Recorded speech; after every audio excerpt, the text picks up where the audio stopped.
Comment résoudre ces problèmes et quelles sont les causes de la fiente collante pour les poussins? Habituellement, les gens, quand ils voient ça, ils pensent que c'est une maladie qui arrive au fait, ou bien c'est une maladie dans sa poussinière. Vous voyez?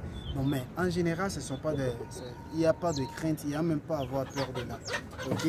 Donc aujourd'hui, le but de la vidéo, je vais vous montrer quels sont les problèmes de ces fientes collantes et comment est-ce que ça arrive. Et dans l'ensemble, on va voir comment résoudre ces problèmes-là. Et c'est parti. Si c'est ta première fois de me découvrir, je suis Hippolyte Gouvidé, je suis éleveur. Je me suis spécialisé dans la production de poulets Goliath. Sur ma chaîne, nous parlons de l'entrepreneuriat, de l'agrobusiness, de l'élevage et nous apprenons tous à s'investir en Afrique.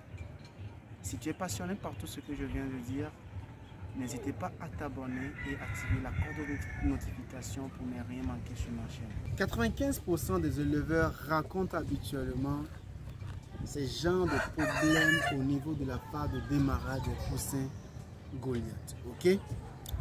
Qui est la fiente collante. Ce n'est pas en général un problème pour ces poussins-là, mais en cas de facteur majeur, ça peut entraîner la mortalité pour ces poussins-là.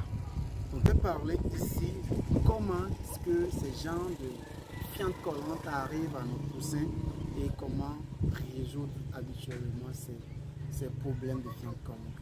Ok? Donc, en général, les problèmes, il y a deux facteurs qui surviennent pour qu'il y ait ces genres de fientes collantes pour les sujets. La première est que quoi?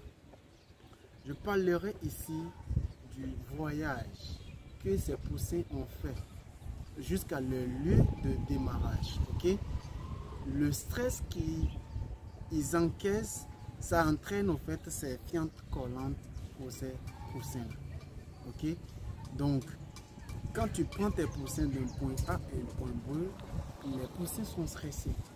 Et c'est ça qui cause ces genres de fientes collantes. Vous voyez? Donc, ce n'est pas un souci majeur si tu es habitué avec le démarrage, ce n'est pas un problème majeur. Vous voyez?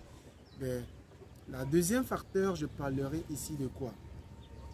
Vous voyez, quand les poussins, le cycle de formation de l'œuf dans votre pouvoir, ça se produit, le poussin habituellement se nourrit de tout ce qui est dans l'œuf pour pouvoir accroître, pour pouvoir grandir, finir son cycle avant de sortir de l'œuf. Et d'un seul coup, qu'est-ce qui arrive? On les accompagne avec de la vitamine ou eau sucrée ou tout ce que les gens font, ou comment dire, au niveau de leur donner de l'aliment. Vous voyez? Mais qu'est-ce qui arrive? C'est tout comme l'être humain. Tu changes d'environnement, tu quittes, par exemple, tu quittes Lomé ou tu quittes Togo pour Bénin, ou tu quittes Togo pour Burkina, ou peu importe le lieu. Je parle ici du climat et de leur manger, de tout ce que tu vas. L'eau comme le manger, c'est complètement différent, et afin que tous ces trucs-là s'adaptent à ton organisme, si tu ne sais pas faire, tu vas faire la diarrhée. Vous voyez? Donc c'est pareil pour ces poussins-là. Le temps qu'ils passent dans l'œuf pour sortir, ils se nourrissent de tous les nutriments qui est dans l'œuf, ok, pour pouvoir grandir. Mais d'un seul coup, quand ils sortent, ok, il faudrait que vous les alimentez, vous les donnez de l'eau, vous faites tout ce qui va avec. Donc ça fait que ce changement d'habitude de manger et tout ce qui va dans leur organisme, ça change automatiquement, ce qui fait que ces poussins, certains des poussins font la diarrhée, et il y a ces gens de la fiente collante. Vous voyez? Donc en généralement, vous devrez normalement pas se soucier de tout cela. C'est simple. Pour résoudre ce genre de problème, c'est très simple. Premièrement, quand vous pouviez constater, la fiente, c'est dur. Ok? Si vous arrachez ça comme cela, ça peut causer du mal pour le poussin. Le poussin peut toutefois avoir du mal. Et quand les poussins ont généralement mal ou le sang coule, ils sont plus faibles.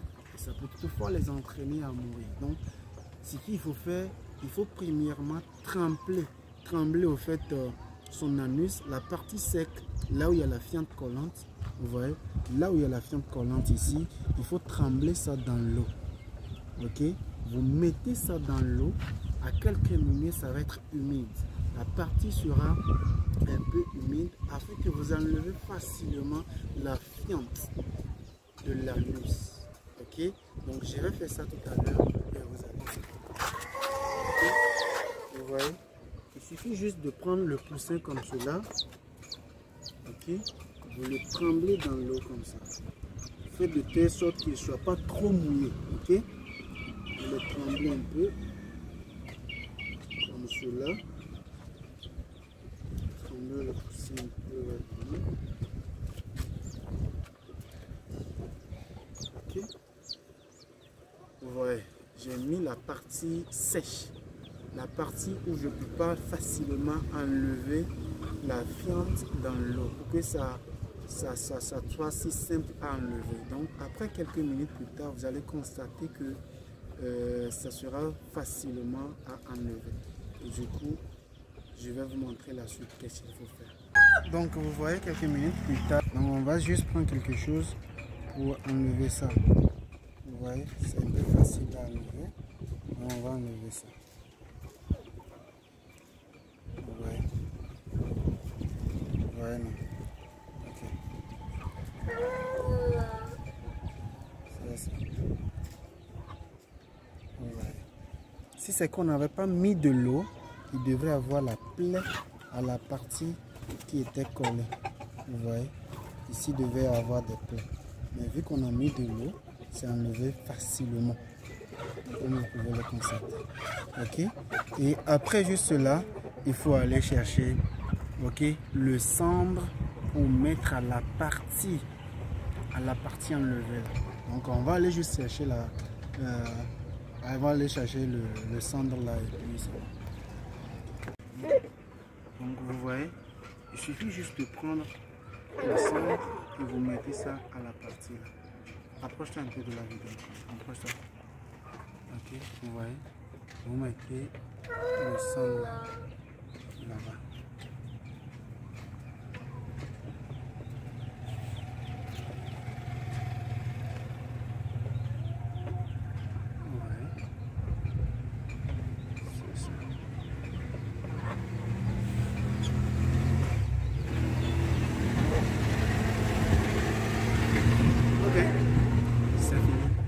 Vous allez voir deux jours plus tard, ce poussin n'aura plus ce genre de problème là. Ok, donc le poussin commence à avoir froid, je vais le ramener pour qu'il gagne sa température qu'il faut. Vous comprenez? Donc voilà la vidéo, la fin de la vidéo, c'est ce que j'aimerais vous montrer par rapport à la fiente collante. Quand vous rencontrez ces genres de problèmes dans la phase de démarrage, n'ayez pas de panique, n'ayez pas peur. Voici les moyens plus simples, ok, de résoudre le problème là. Et évitez tout le temps d'aller acheter des médicaments dans les pharmacies vétérinaires pour gâter de l'argent. Vous voyez, il y a des moyens plus simples et praticables qui peuvent toutefois sauver vos poussins et laisser vos poussins toujours être en bonne santé. Ok, si vous pensez avoir gagné quelque chose ou avoir profité un peu de la vidéo là, où vous avez appris quelque chose de si important dans la vidéo, je vous invite au fait à vous abonner et à activer la cloche de notification pour ne rien manquer. Ok, surtout partage la vidéo avec ton entourage et aux éleveurs, pourquoi pas, pour les aider aussi à résoudre ce genre de problèmes.